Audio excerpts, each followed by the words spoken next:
এক দরবেশ তার ছেলেকে ওসিয়ত করলো, বাবা তুমি কোনোদিন স্ত্রীর কাছে গোপন কথা বলবা না, আর কোনো পুলিশের সাথে বন্ধুত্ব করবা না, আর বাড়ির উঠানে কখনোই বড়ই গাছ রোপণ করবা না। দরবেশের ইন্তেকালের অনেক দিন পর সেই ছেলেটা চিন্তা করলো, আচ্ছা আমার বাবা কেন এই তিনটা জিনিস করতে আমাকে নিষেধ করলো, সেই বিষয়টা তো আমি বুঝতে পারলাম না। এর মধ্যে কি রহস্য লুকিয়ে আছে আমাকে একটু চেক করে দেখতে হবে। যে কথা সেই কাজ। ওই দরবেশের ছেলে এক পুলিশের সাথে বন্ধুত্ব করে সেই পুলিশকে মাঝে মধ্যে বাড়িতে দাওয়াত দিয়ে ভালো মন্দ রান্না করে খাওয়াতো। এরপর সে তার ঘরের সদর দরজার সামনে কয়েকটা বড়ই গাছ রোপণ করলো।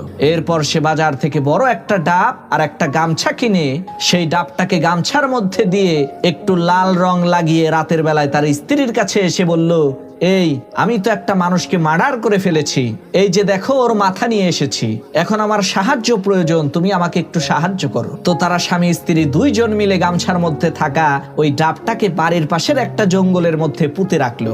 এরপর চলে গেল অনেক দিন, কিন্তু তার উপরে কোনো বিপদ আসলো না। তখন ওই দরবেশের ছেলে বলল, আমার পিতা আমাকে যে তিনটা জিনিস করতে নিষেধ করলো আমি তো করলাম, আমার তো কোনো কিছুই হইল না, বুঝলাম না ব্যাপারটা।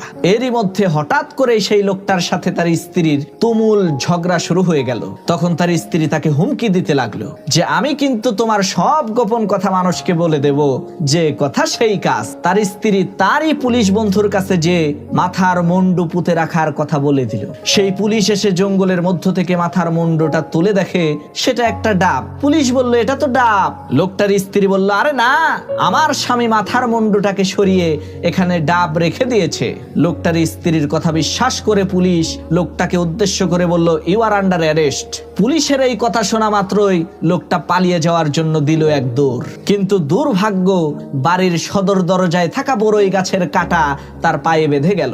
লোকটা মাটিতে বসে আকাশের দিকে তাকিয়ে বলতে লাগলো, বাবা এখন বুঝলাম কেন তুমি এই তিনটা জিনিস আমাকে করতে নিষেধ করেছিলে।